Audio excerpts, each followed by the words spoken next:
Ça a été une découverte sous forme de lecture. Les religions m'intéressaient, les philosophies, le bouddhisme, les civilisations disparues, est-ce que l'Atlantide a existé, qui a construit les pyramides et les ovnis. Et c'est arrivé bien sûr à tout ce qui touche au spiritisme, est-ce que la vie continue au-delà de la mort, voilà. Alors en fin de compte, j'ai passé plus d'une vingtaine d'années comme ça à acquérir une culture purement théorique, mais qui occupait beaucoup mes loisirs et qui m'a fait beaucoup réfléchir. Et c'est à l'âge de 40 ans que je suis passé très rapidement de la théorie à la pratique par la découverte du magnétisme.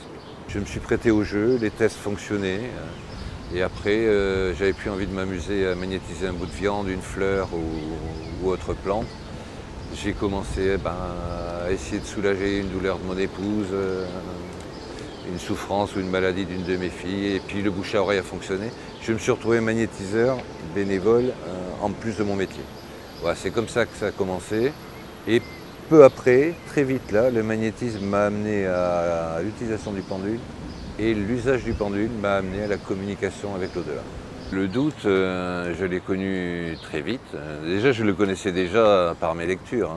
Je vous dis, j'ai toujours gardé les pieds sur terre, même si je suis intéressé par tous ces phénomènes-là. Donc dès que j'ai eu mon premier message de mon père, c'était un message en 4 mots. Ces 4 mots, c'était « Bonjour mon grand papa ». Je veux dire, c'était très parlant pour moi. Ça confirmait les derniers mots qu'il m'avait dit au téléphone juste avant de mourir, 2 ans avant à peu près, où il avait terminé par « Adieu mon grand ». Alors adieu, c'est pas surprenant, je suis originaire de Toulouse, quand on dit adieu, c'est comme on dit au revoir, c'est différent. Mais adieu mon grand, c'est pas le adieu qui m'avait surpris, c'est le mon grand. Parce que nous sommes 3 frères, je ne suis pas l'aîné, et jamais il ne m'avait appelé mon grand. Jamais, pas une fois. Donc en réalité, ces derniers mots que j'ai entendus de lui étaient vraiment restés dans ma mémoire à cause de ça. Et le premier message que je reçois étant « Bonjour mon grand papa », je sais pas, ça a fait un écho tout de suite, etc. Mais ça n'a pas empêché que le doute, je l'avais. Parce que j'avais lu les interdits religieux, j'avais lu les livres des scientifiques qui disent ce ne sont que des âneries, voilà, bon. Mais bon, je me méfie un petit peu des affirmations scientifiques parce que depuis que je les étudie, je me suis aperçu aussi qu'ils reviennent souvent sur leurs certitudes. En gros, tous les 30 ans, ils changent de théorie. Et en réalité, il faut se méfier, quoi. Je veux dire, moi, j'ai toujours à l'esprit le patron de l'Académie des sciences qui disait « Plus lourd que l'air ne volera jamais ». Je veux dire, maintenant, si vous avez pris l'avion, vous savez ce que vous pouvez en penser. Edison qui disait que le courant alternatif, ça ne sera jamais utilisé, c'est trop dangereux. Donc je me méfie des affirmations péremptoires des scientifiques parce qu'ils répercutent une théorie dominante, la théorie dominante du moment. Ils n'aiment pas la contradiction et ils utilisent beaucoup l'argument d'autorité, mais c'est rarement une preuve. Donc comme beaucoup d'autres, je m'en tiens aux faits et non pas aux opinions.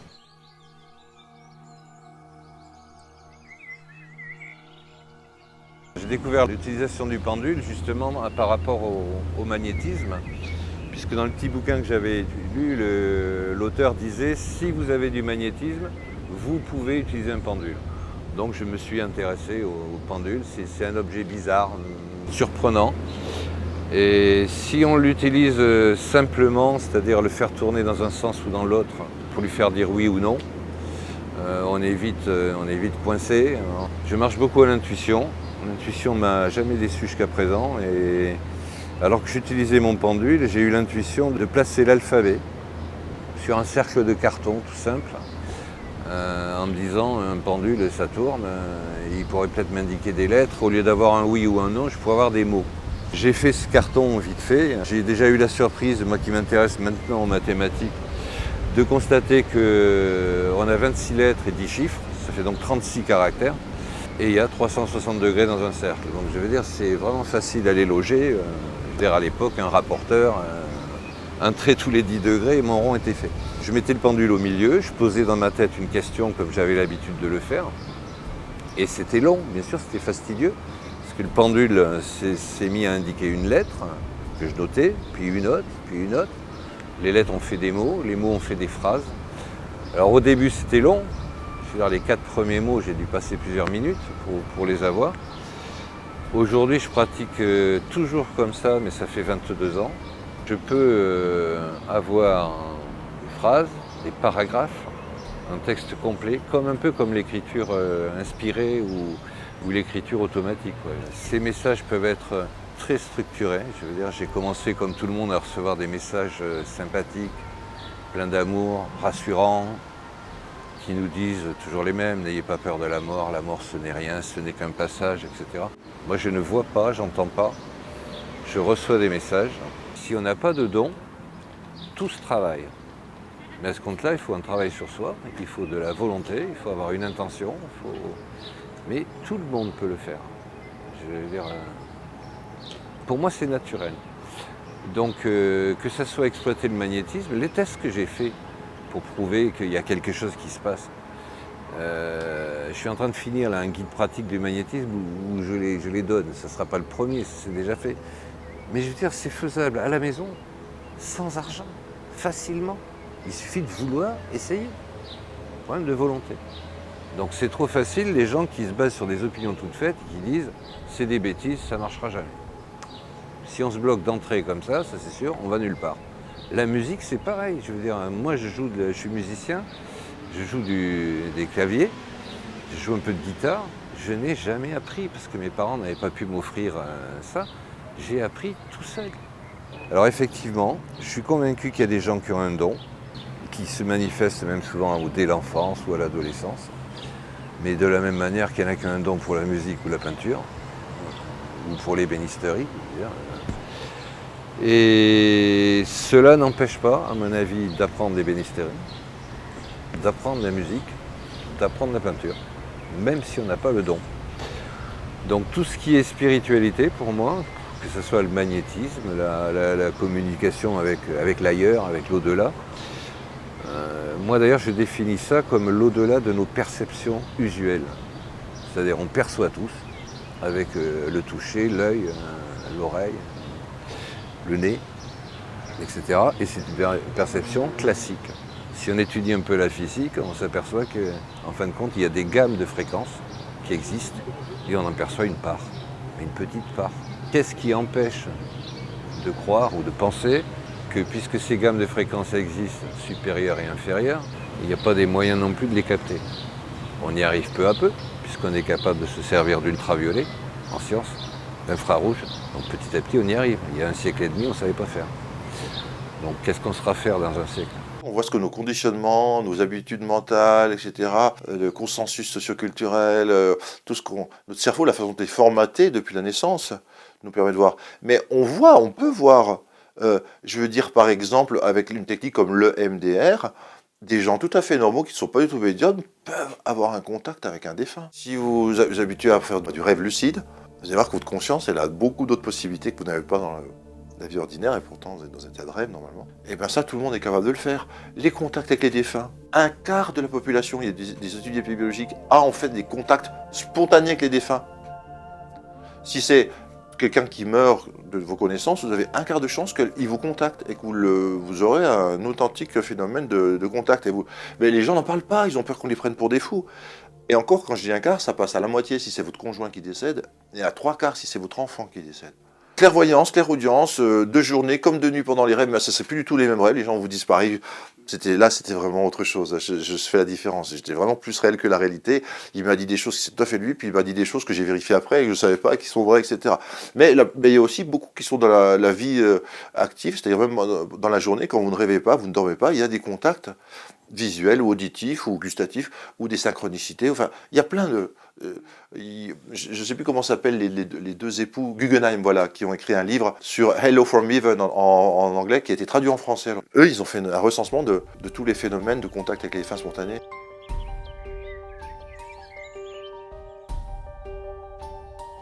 C'est un postulat de la médecine qu'ils ont adopté ensemble, et effectivement qu'ils n'ont jamais prouvé. Et heureusement, maintenant, on a de plus en plus de médecins. Vous citez Olivier Chambon, qui est psychiatre. Il y a le docteur Jean-Jacques Charbonnier. Quand on part de ces études médicales, on est persuadé qu'on a un cerveau qui fabrique de la conscience, que ce cerveau est un organe qui fabrique de la conscience. Et que lorsque ce cerveau s'éteint, il n'y a plus de conscience, il n'y a plus rien. Voilà, c'est le néant. Alors que les religions nous disent l'inverse quand même. Dans toutes les religions du monde, on dit bien qu'il y a une vie après la mort. On est face à une phénoménologie inexplicable. C'est d'accord, elle ne rentre pas dans nos dogmes scientifiques. Qu'est-ce qu'on fait? Il ne faut pas rejeter toutes ces expériences, il ne faut pas rejeter tous ces témoignages. C'est un prétexte un peu court, en disant qu'on ne comprend pas, donc on exclut. J'ai vu depuis travailler beaucoup de médiums en salle, et je me dis, mais c'est pas possible, autant de choses précises, des signes de reconnaissance aussi précis. Le plus simple, même si c'est dissonant au niveau de la cognition, c'est d'accepter que ce contact est réel et il existe. Et bien, voilà. Quand on a franchi cet obstacle, eh ben, ça devient naturel. Et il y a plusieurs médecins comme ça en France, dans l'association IANDS par exemple, qui étudie sérieusement ces phénomènes-là, qui disent autre chose. Sans compter, je veux dire, Mario de Beauregard au Canada, Eben Alexander aux États-Unis. Donc ils sont quand même nombreux à ouvrir les portes, mais le dogme et l'obscurantisme sont toujours présents. Je comprends ces gens-là, en fin de compte, ils ne veulent pas scier la chaise sur laquelle ils sont assis. Donc la conscience, effectivement, qu'ils ne savent pas définir, mais par contre, ils l'utilisent tous. Hein. Je veux dire, même un physicien, il travaille avec sa conscience. Hein. Elle est quand même là, même si on ne sait pas la mesurer. Je pense que le plus dur, si on veut toucher au domaine de la spiritualité, c'est de se débarrasser des certitudes acquises, des conditionnements culturels, religieux, familiaux, qu'on se traîne depuis des siècles, voire des millénaires. Alors effectivement, l'Église elle-même disait il faut laisser les morts, c'est pas bien, c'est dangereux, etc. Mais le Vatican est revenu dessus. Hein. Le Vatican, depuis plus de 30 ans maintenant, autorise la communication avec les défunts. Donc ça évolue même chez eux. Mais il y a des gens qui vont à l'église tous les dimanches qui ne le savent pas. Bon. Alors pourquoi la peur de la mort? Pourquoi? Parce qu'on a tous peur de mourir soi-même. Et moralité, on avait tout ça. Je veux dire, comme un enfant a peur de la nuit, promener la nuit dans un cimetière, tout le monde avait peur. C'est pourtant l'endroit sans doute le plus calme et le moins dangereux. Je peux en parler, je veux dire, j'ai travaillé 41 ans pour la police nationale. Je vais enlever la magie du truc, je vais enlever certains mots. Par exemple, j'ai horreur du mot entité. Quand moi je communique avec mon père, c'est quelqu'un que j'ai connu. Je veux dire, donc je parle avec la conscience. La conscience, l'âme, ce sont des mots, tout ça. Je communique avec ce qui reste de conscient de mon père. Mon père m'aimait avant. Je pense qu'il m'aime tout autant, et peut-être même davantage. Il peut peut-être plus facilement exprimer les choses aujourd'hui, qu'il est libéré de la chair, qu'avant.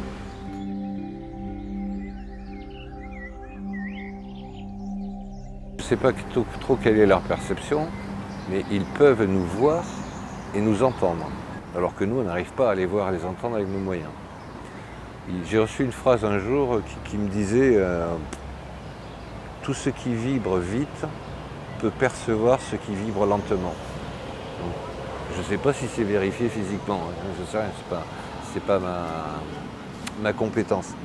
Mais ça, je veux bien le croire à la rigueur, que quelque chose qui vibre très vite peut percevoir quelque chose qui vibre plus lentement que lui. Alors que l'inverse, c'est pas vrai. Ça renvoie encore au problème des fréquences, des ondes, etc.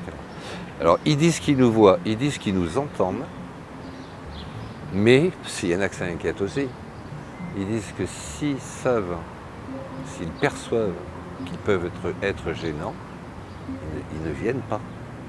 Parce qu'il y en a qui se disent on est espionné tout le temps. En exagérant.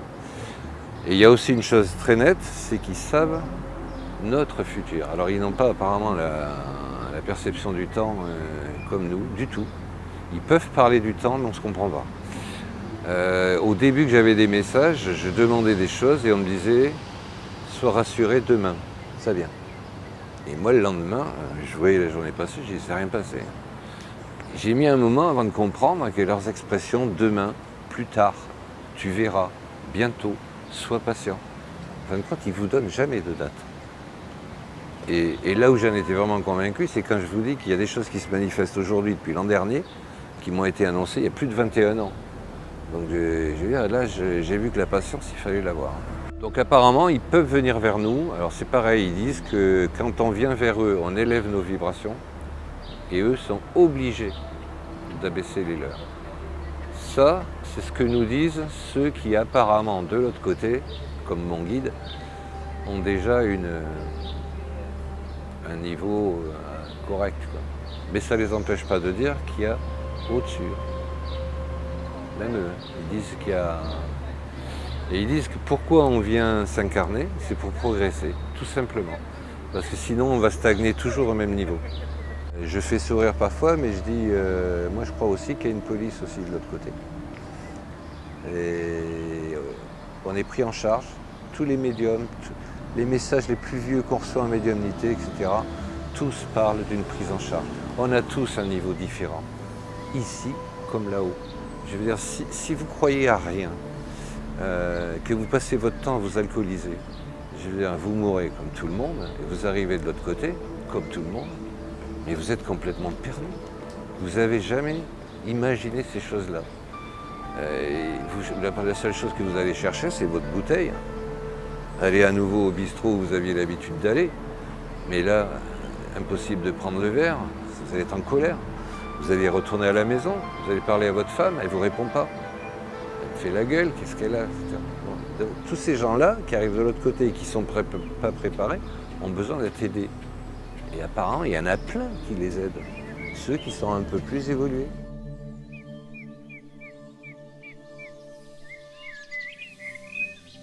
Ceux que j'appelle mes guides, on ne sait pas comment les appeler. Moi, le mien, je veux dire, il ne s'est pas présenté comme enfant de Bouddha ou comme Jésus. Je ne sais rien de lui, mais ça fait 22 ans que je le suis, qu'il m'accompagne. Et franchement, c'est comme un frangin, c'est comme un deuxième papa. J'ai vraiment une confiance à lui. Je dis, moi, je juge la qualité des messages. Si quelqu'un reçoit des messages, quelle que soit la forme, quelle que soit la méthode, si ces messages sont positifs et que ça l'amène vers du mieux, c'est que le messager est bon. Moi, c'est à ça que je juge. Je juge un arbre à ses fruits. J'ai dit, j'aimerais bien, moi, qu'on arrive enfin à avoir une preuve scientifique de la vie après la mort. Je veux dire qu'on arrête de supposer et qu'on sache. Et j'ai eu une réponse assez brève qui m'a dit, tu demandes une tâche difficile, tu auras une mission difficile. Et à partir de ce moment-là, je veux dire, j'ai reçu des messages vraiment particuliers qui m'ont obligé, qui m'ont demandé plutôt, mais qui m'ont obligé à m'intéresser au domaine scientifique, et notamment un domaine très spécifique de la physique que je ne connais absolument pas, notamment mathématiques, physique, trigonométrie, des choses qui étaient pour moi vraiment des inconnus. Et quand j'ai demandé pourquoi, on m'a dit parce que si tu veux comprendre les différences entre ma vie et la tienne, il faut que tu étudies le domaine des ondes, de leur fréquence, de leur résonance, etc. Donc voilà comment j'en suis arrivé moi, c'était dans les années 93, à tout d'un coup m'intéresser à des choses scientifiques qui n'étaient pas de mon domaine. Je peux lui poser les questions que je veux, mais j'ai les réponses que lui, il veut. Et il sait donner des pistes, il sait me donner des pistes de recherche, mais il ne me donne pas les réponses toutes faites. Alors là où il a éveillé vraiment ma curiosité, et notamment au côté mathématique, c'est le jour où il m'a dit « Fais des recherches mathématiques dans la Bible ». Donc bon, je devais être sans doute à l'époque une des rares personnes qui lisait la Bible avec une calculatrice à la main. Donc j'ai oublié tout le côté religieux, je relisais le Nouveau Testament, et dès qu'il y avait un nombre qui apparaissait dans une phrase, je m'arrêtais dessus. Et le premier nombre sur lequel je me suis arrêté, c'est dans l'Évangile de Jean, c'est le nombre 153. Parce que c'est un verset de 2 lignes et demie, qui s'appelle, qu'on a appelé le miracle des poissons. Et je veux dire, le nombre, il n'apporte rien au texte, au contraire. Et je veux dire, les pêcheurs ne trouvaient rien, Jésus les invite à repartir. Là, ça fonctionne, et ils reviennent heureux avec 153 gros poissons.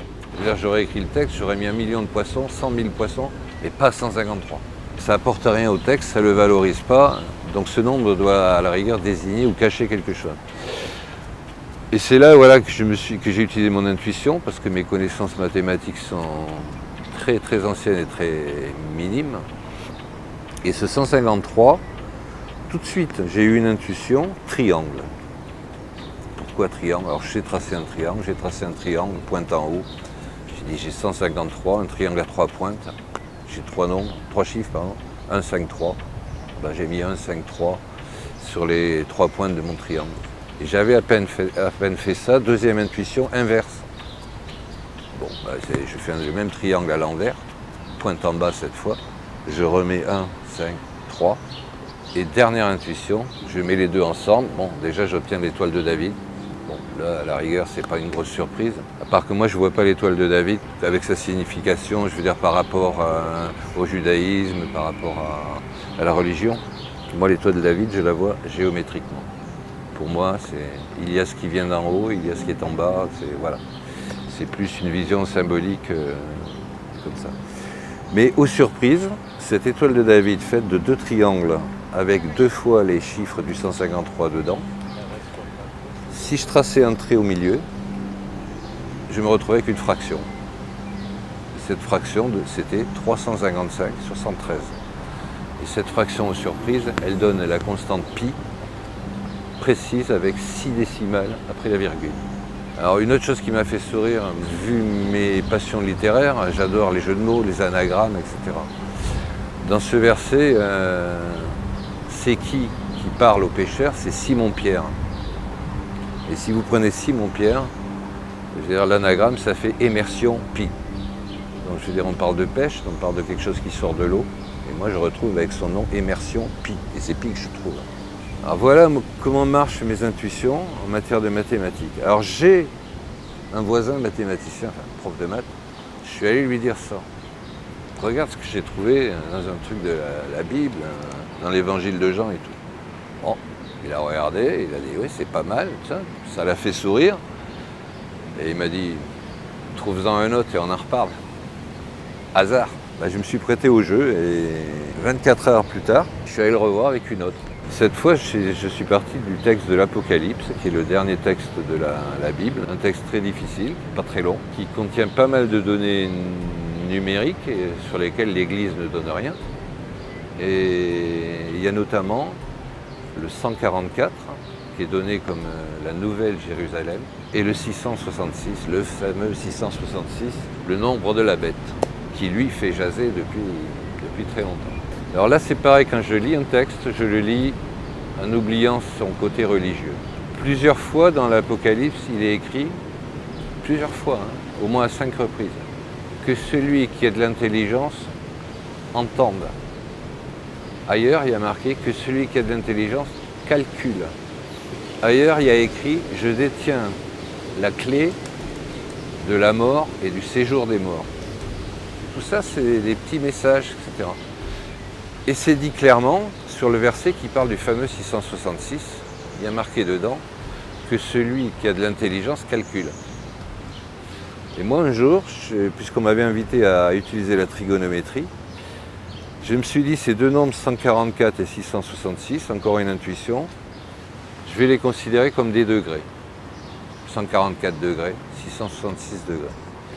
J'ai pris ma calculette. Il y a des touches, sinus, tangente, cosinus. Et aux surprises, là je vais peut-être dire une bêtise, je vais peut-être inverser les deux, mais c'est pas grave, les gens pourront vérifier. Je tape donc 666 et je regarde son cosinus. Ça me donne un nombre à virgule, tous les cosinus sont des nombres entre 0, quelque chose. Ça me donne un nombre 0, 809 quelque chose que je note. Je prends l'autre nombre, le 144, et je tape sinus. Aux surprises, c'est exactement le même nombre qui sort. Donc déjà, ça m'intéresse. Et après, dernière intuition, je les additionne. Les deux. Donc le sinus de l'un plus le cosinus de l'autre. Et ça me donne, cette fois, pas une approximation, mais la valeur mathématique exacte du nombre d'or. C'est-à-dire une deuxième constante qui est aussi célèbre que pi. Donc là, je veux dire, en gros, en 48 heures, j'avais quand même 2 pistes qui validaient ce que mon guide m'avait dit. Fais des recherches mathématiques dans la Bible. Et depuis, j'ai continué. Je me suis intéressé d'ailleurs aussi à autre chose de plus vieux. Je ne sais pas si vous avez entendu, je suis sûr que vous avez entendu parler du documentaire La Révélation des pyramides, fait par Jacques Grimaud et réalisé par Patrice Pouillat. Moi, j'ai découvert leur film en 2012, je pense. Dans sa partie mathématique, déjà, il revient sans cesse sur les deux constantes pi et le nombre d'or, que j'avais trouvé par ailleurs. Et il cite d'autres données, d'autres recherches, d'autres chiffres, que j'avais trouvé moi aussi tout seul, sans m'intéresser à cette pyramide-là, par mes propres recherches.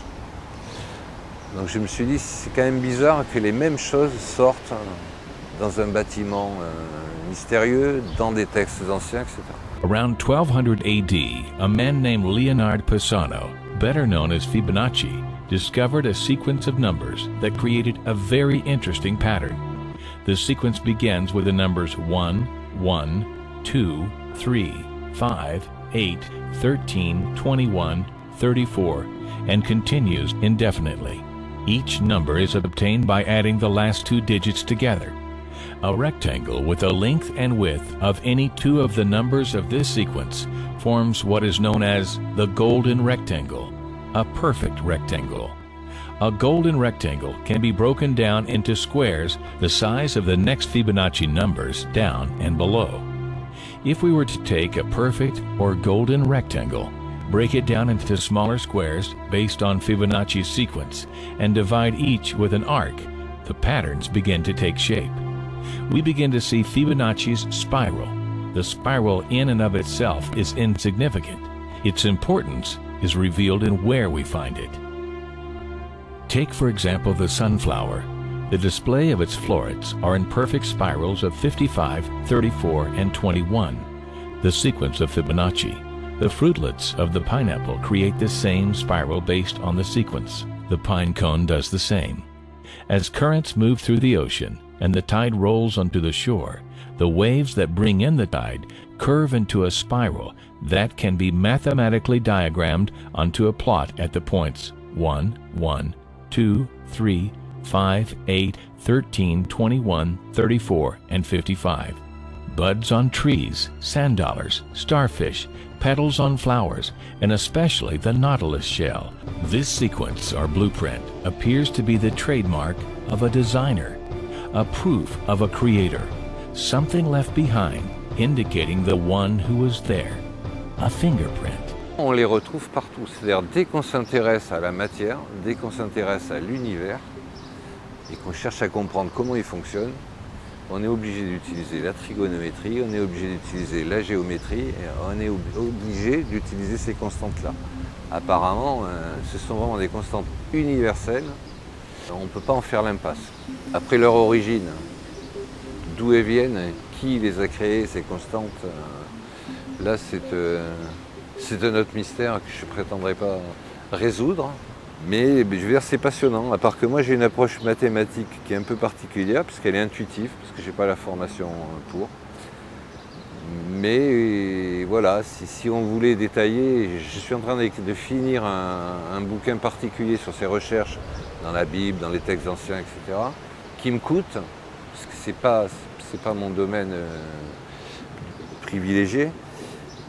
Mais j'ai trouvé tellement de choses sur d'autres nombres, etc., dans la Bible, qui renvoient à la physique, au spectre de la lumière, etc. Je veux dire, je crois plus au hasard, quoi. Je veux dire, il y a autant de pistes qui sont laissées. Voilà. On a l'impression qu'il y a un code là-dedans. On nous a laissé des pistes dans des bâtiments, dans des textes anciens, etc. Et ça pratique comme pratique mon guide, quoi. C'est-à-dire, on nous donne des pistes, mais c'est à nous de trouver. Apparemment, on ne veut pas nous donner le truc tout fait. On a un effort à faire.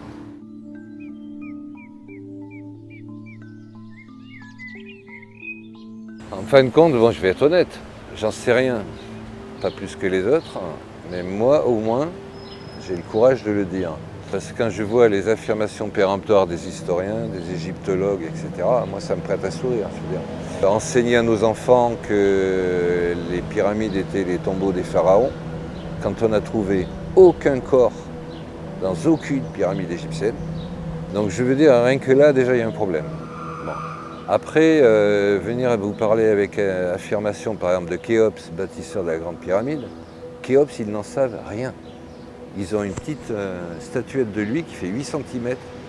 C'est le seul objet de Khéops qu'ils ont. Ils n'ont aucun écrit sur lui.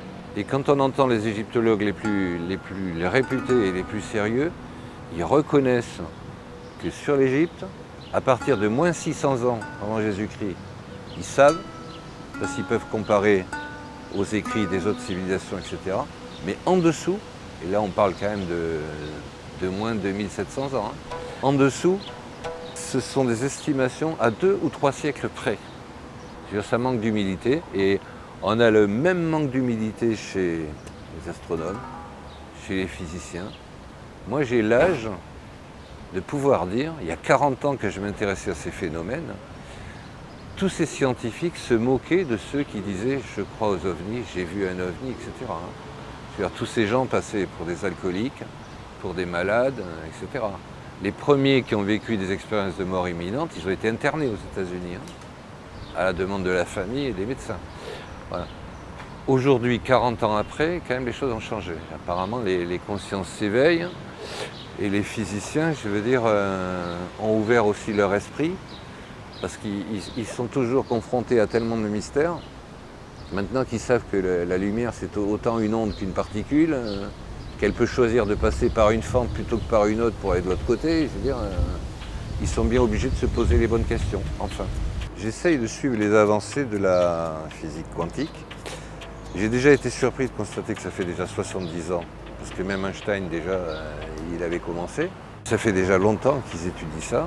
Ils avancent bien. Il y a une chose qui m'a surpris, c'est que la théorie principale en physique quantique, ils appellent ça la théorie M. Le type qui l'a sorti en 1995. Et moi, ça m'a surpris, la coïncidence, parce que c'est en 1995 que mon guide, dans ses données scientifiques, me disait « tu dois travailler sur le fil M ».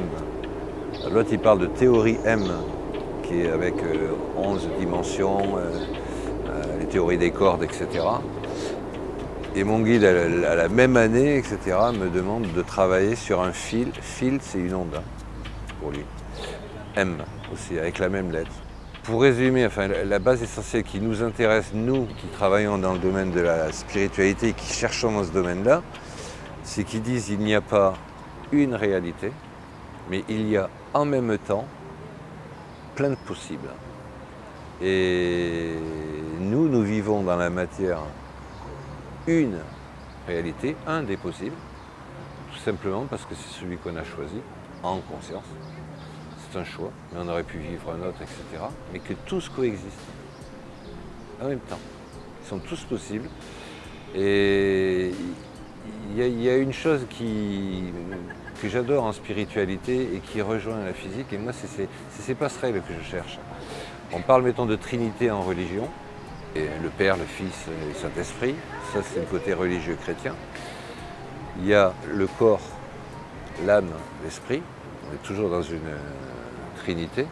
En physique, on le retrouve la même. Le corps, c'est la matière, l'âme, c'est l'énergie et le mouvement, et l'esprit, c'est l'information. C'est que la façon de les aborder ou de les exprimer qui change.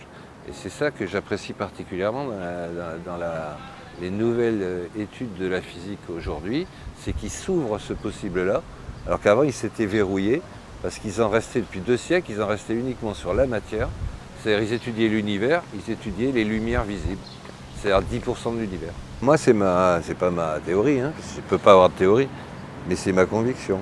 Je veux dire, il y a l'esprit d'abord, il y a l'âme ensuite, et il y a le corps, la matière. Et Platon exprimait ça à sa manière, et c'est vieux, mais c'est super, c'est bien avant Jésus-Christ. Et lui, il disait, vous prenez une charrette, un cheval et un cocher. Eh ben, la charrette, c'est le corps, le cheval, c'est l'âme, et le cocher, c'est l'esprit. Donc, il indiquait bien qui c'est qui pilote. Hein. Et l'âme, en fin de compte, c'est à la fois l'énergie et le mouvement, c'est elle qui anime la matière, mais avant, elle est allée chercher sa source à l'information, près de l'esprit. Les gens qui disent on ne croit qu'à ce qu'on voit, c'est ce qu'on appelle les matérialistes, qui croient que la matière est la seule chose importante de l'univers. Or, grâce à la physique quantique, on sait que l'énergie est beaucoup plus importante. Il y a des structures invisibles d'énergie, ce qu'on appelle les champs, ou les champs quantiques, ou les champs morphiques, ou plein de types de champs, sont bien plus importants. C'est eux qui préordonnent et qui dirigent la construction de la matière à partir de l'énergie disponible dans l'univers. Et même au-delà de ces notions de structure et d'énergie, il y a la conscience, l'intention, qui elle va construire des structures, qui elles vont canaliser l'énergie, qui elles vont donner de la matière. Donc la matière n'est pas du tout le prima movens de l'univers, c'est plutôt une des conséquences de déploiement de champs conscients, intelligents, autodéterminés, et utilisant l'énergie de manière structurée pour créer de la matière.